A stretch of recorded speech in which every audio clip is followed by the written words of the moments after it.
शिखा परिवार की लाडली बिटिया, या फिर यूं कहे कि परिवार की आन बान और जान।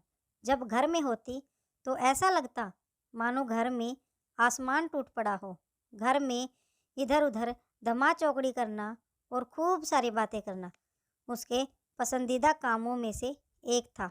शिखा के दादाजी शिखा को बहुत प्यार करते थे, लेकिन आजकल उन्हें शिखा की एक चिंता और खाए जा रही थी, और वो थी शिखा की शादी की चिंता। बस दादाजी अब हर परिवार में शिखा का ससुराल ढूंढते, लेकिन शिखा को शादी नाम से ही इतनी चिढ़ थी कि शादी का नाम सुनते ही वह गुस्सा होकर मुंह फुलाकर दूसरे कमरे में बैठ जाती। खैर, थोड़ी देर में उसका गुस्सा खुद ब खुद उतर जाता और वो वापस अपनी धमा चौकड़ी में व्यस्त हो जाती। काफ़ी खोजबीन के बाद भी शिखा के दादाजी को कोई ऐसा परिवार नज़र नहीं आया जहां वे अपनी लाडली बिटिया की शादी कर सकी। इसीलिए उन्होंने अपने बचपन के दोस्त से इस बारे में राय लेने का निश्चय किया। बस फिर क्या था, वे अपने दोस्त राय बहादुर से मिलने बरेली की ओर निकल पड़े। अगले दिन जब वह बरेली पहुंचे तो राय बहादुर ने स्टेशन पर ही उनके लिए गाड़ी भेज दी थी।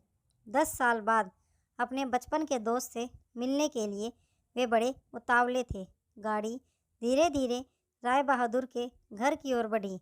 बड़ा सा बंगलो, बंगलों के आगे बगीचा, गाड़ियाँ और नौकर चाकर देख दादाजी का मन खुशी से भर गया। इन 10 सालों में राय बहादुर ने कितनी तरक्की कर ली। नहीं तो 10 साल पहले राय बहादुर के पास था ही क्या। बस यही सोचते सोचते शिखा के दादाजी अपने दोस्त के बंगलो पहुंच ही गए। गाड़ी के हॉर्न की आवाज़ के साथ ही राय बहादुर घर के बाहर अपने दोस्त के स्वागत के लिए आ गए थे। अपने दोस्त को गले लगाकर वे दादाजी को अंदर ले गए। घर अंदर से भी काफ़ी शानदार था। अपने दोस्त की संपन्नता को देख शिखा के दादाजी भी फूले नहीं समाये। चाय नाश्ता के बाद राय बहादुर ने उनके खास दोस्त से आने का कोई खास कारण पूछा। दादाजी ने पोती की शादी के लिए एक अच्छा सा परिवार ढूंढने की काम सौंपते हुए बिटिया का फोटो राय बहादुर के हाथ में सौंप दिया। राय बहादुर भी अपने बेटे विक्रम के लिए एक सुयोग्य कन्या की तलाश में थे। तीखे नैन नक्श, चेहरे पर तेज और एक बार में ही किसी को पसंद आने वाली शिखा बिटिया को फोटो में देखकर ही उन्होंने शिखा को अपने घर की बहू बनाने का फैसला कर लिया। राय बहादुर इतना सोच ही रहे थे कि इतने में उनका बेटा विक्रम आ गया। विक्रम ने दादाजी के पैर छुए और हाल चाल पूछने के बाद ऑफिस की ओर निकल गया। विक्रम के जाने के बाद राय बहादुर ने अपने दोस्त से विक्रम और शिखा के संबंध के लिए पेशकश की। शिखा के दादाजी को लगा जैसे राय बहादुर ने उनके मुंह की बात छीन ली हो। खैर, प्रसन्नता से विदा लेकर अपने घर आने का कहकर दादाजी अपने घर की ओर निकल गए। विक्रम को शिखा बहुत पसंद थी, लेकिन विक्रम की माँ विक्रम की शादी अपने से भी बड़े घर में करना चाहती थी। लेकिन विक्रम के मनाने पर वह मान गई और तय समय पर विक्रम और शिखा की शादी हो गई। ससुराल में शिखा के सास ससुर, विक्रम के बड़े भैया भाभी और शिखा की ही उम्र की एक ननंद थी रागिनी। अपनी सादगी और सबका अच्छे से ख्याल रखने के कारण शिखा ने घर में सबके दिलों में अपनी जगह बना ली। लेकिन तमाम कोशिशों के बावजूद अपनी सास का प्यार पाने में असफल रही। वह शिखा के हर काम में कुछ ना कुछ गलती निकाल ही देती थी। अपनी शादी की रात को ही विक्रम ने शिखा से साफ साफ कह दिया था कि घर के किसी भी मामले में मैं बिल्कुल नहीं बोलूँगा। ना तो मैं किसी बात पर माँ से बहस करूँगा और ना ही तुम्हारा साथ दूँगा। तुम्हें अपनी समझदारी से ही काम लेना होगा। लेकिन शिखा की लाख कोशिशों के बावजूद भी सासू माँ के व्यवहार में कोई परिवर्तन नहीं आ रहा था। शिखा की ननंद जरूर उसकी माँ से शिखा भाभी के प्रति इस तरह के व्यवहार पर उलझ जाती, लेकिन इससे भी केवल बात बढ़ने के अलावा कुछ नहीं होता। इसी तरह करीब 1 साल निकल गया। शिखा और विक्रम को जुड़वा बेटियां हुई।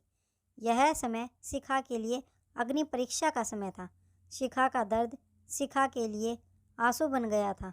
ससुराल में शिखा को संभालने वाला कोई नहीं था और विक्रम और उसके पापा ने शिखा को अपने मायके भेजने के लिए पहले ही मना कर दिया था। एक दिन रागिनी कॉलेज से आई और उसने सभी को कॉलेज के सालाना कार्यक्रम में आने के लिए कहा और यह भी कहा कि कॉलेज में उसकी भी दो प्रस्तुतियां हैं, इसीलिए आप सभी का चलना बहुत ज़रूरी है। खैर, ना चाहते हुए भी शिखा को अपनी दोनों जुड़वां बेटियों के साथ रागिनी के कॉलेज जाना पड़ा। कार्यक्रम की शुरुआत में गीत संगीत की कई प्रस्तुतियां हुई। उसके बाद मॉडलिंग राउंड शुरू हुआ। दर्शकों ने तालियों के साथ सभी का उत्साहवर्धन किया। मॉडलिंग में रागिनी ने भी हिस्सा लिया था। आखिरी राउंड में रागिनी के साथ 4 और लड़कियों को सिलेक्ट किया गया, जहां सभी से जज द्वारा एक एक सवाल पूछकर विजेता घोषित करना था। सवाल जवाब का दौर शुरू हुआ। इसी कड़ी में जज साहिबा ने रागिनी से सवाल पूछा, अगर घर में तुम्हारी माँ और भाभी में से किसी एक का साथ देना हो तो तुम किसका साथ दोगी? पूरे सदन में खामोशी छाई थी। सभी रागिनी के जवाब की प्रतीक्षा कर रहे थे। तभी रागिनी ने थोड़ा आगे बढ़कर कहा, अगर भाभी सही हो तो अपनी भाभी का। जज साहिबा ने आगे पूछा, क्यों? रागिनी ने जवाब दिया, क्योंकि मुझे भी कल किसी की भाभी बनना है। जवाब सुनते ही पूरे सदन में तालियां गूंज उठी। सभी रागिनी की सोच और उसके सटीक जवाब की प्रशंसा कर रहे थे।